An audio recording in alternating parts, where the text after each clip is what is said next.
I was thinking about the China example. They like, you know who the Uyghurs are? I don't know if you're familiar with them, but they pretty much having a self like they they are running them people through the gambit. They got them in concentration camps and re-education camps, and they've been like physically harming them. Like it's a lot of stuff going on with China. I don't know if that's the best example of it. But I think the reason that the men are up in arms is because of collectivism. Because they're not saying in general, in mass, that hey, I'm mad that you're a single mother because you're a single mother. When they make those comments, usually it's a reflective response to them saying they want to improve a community. That's normally the argument that I hear made. Several times I've advocated for like non-sexual or sexual polygamy, where the men play a role within other homes. Like I constantly be arguing for that. So I don't think that's a fair assessment. Got it. But Aisha, what you got on it? Sweeney, you up next. That the conversation always goes left when you're talking about a woman in a negative light, and the connotation that being a baby mother is somehow you're the pariah or you have to wear this scarlet letter. And I think that when these men on a panel speak about single mothers, they speak of them with a disdain along with the rest of society. And I think that that's where the conflict comes in. Someone on the panel was like, we don't do that to men that are in and out of jail. Like a man can go to jail 50 times and we don't view him the same way. Like these rappers and stuff, they have 50 baby mamas, go to jail, whatever. Nobody looks down on them. So as a Black mother, to say that you're a single mom, for you to be like, oh, you don't get chose because you're a single mom, or we have to push you in this category. I think that saying those things in itself creates that conflict between men and women. I have a friend who lost her husband. Her husband passed away, right?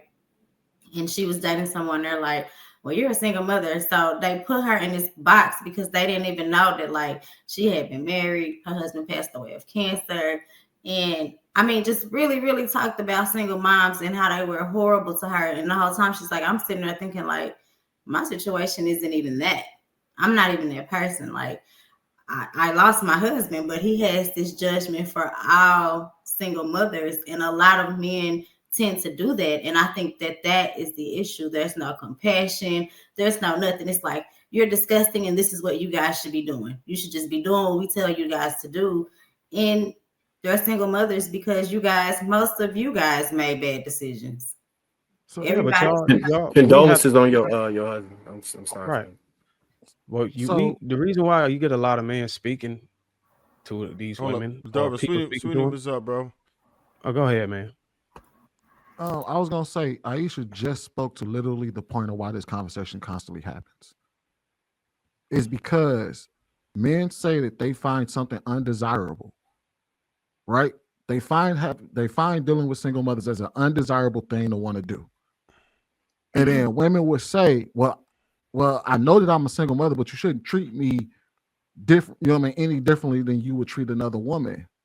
That's what she kind of spoke to that. She said, when these women come out here and say that they're single mothers, all men say these women are undesirable. We shouldn't deal with them or however. That's the reason why we keep having this conversation. Because honestly, in the world, you don't see a bunch of broke, dusty, ignorant, in and out of jail men going to women and telling them, hey, I should be treated the same way that the good man should be treated. We don't have conversations about that because it's automatically understood that those men made the wrong decisions in their life. And if women choose to opt out of dealing with them, wouldn't nobody sit there and say that something's wrong with that woman for not dealing with them? For the most part, yes. Are there, and even to her saying, you see these rappers who have multiple baby mamas, we know why the women are dealing with them though. They're millionaires or perceived to be millionaires. So, but if you look at a regular dude on the street and we all saw him and he came up on this panel and said, I got 5 kids. I've been in and out of jail multiple times. I don't have a job. I don't have this. Do you think any of us would sit there and tell women, hey, look, y'all need to figure out a way to deal with him because what he made, the decisions he made in the past shouldn't affect how you treat him. We would understand if women collectively on this panel said, yeah, we wouldn't date you. We wouldn't deal with you. We wouldn't love you. We wouldn't rock with you. And no man on this panel would disagree with her. However, a woman, and we saw this countless times, how many women don't went on Kendra G's show and say, yeah, I got 3 children by 3 different men. Yeah, and then men would be like, next, no, we good. And then she'd start going back and forth with the men in the chat because they're saying they don't want to deal with a woman with kids. And she'd say, why won't y'all want to deal with me? Why don't y'all want to? Why am I getting the short end of the stick? Why am I being treated differently? And that's the problem, is that women make a lot of women make decisions that are detrimental to their future, and then they expect similar results as if they never made that decision. It's almost as if a man went to jail and he got a felony, right? And he wanted to go to college. But you know that once you get a felony, you're automatically disqualified from receiving financial aid. And then he would go and get mad at the government for saying that they're not going to give him financial aid. He would be like, well, I should still get it. I know I made this mistake, but you should still give it to me. No, this is a consequence of your actions. You don't get the same results as somebody that did things the right way. You have to live with that. If not, you have to work harder to get a similar result. So if you want to go and graduate from college, a man that has a felony and can't get financial aid may have to take out his own personal loans. He may have to work a lot longer. He may have to save up more money to get that same similar result. Life is harder for that person. The same way for a woman who decides to have kids, regardless of the reason that she had them. It doesn't matter if she had them with her husband and then they got a divorce. It doesn't matter if he just left her. It doesn't matter why, because the person who has to deal with that is the next person. And I don't care why you did what you did or how you got there. If I'm saying that's a hard no for me, it should be respected, and men shouldn't be looked down upon for having a certain expectation of their women and how they want to date.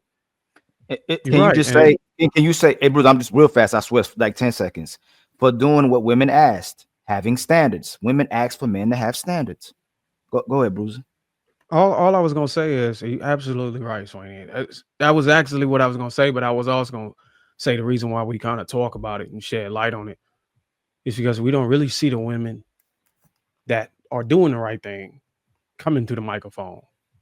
So we're like, damn, where the hell y'all at? Instead, we have to review a panel of women talking about hopping on dicks and whole phases and all that shit, and using the term black women in association with it. So it's like, so y'all don't want to do the work. Y'all don't want to get in the trenches and set this shit right. And they point to, well, you're supposed to be the leader. So then when we start becoming leaders and talking about it, now they want us to not talk about it. So it's like, you damn if you do, damn if you don't.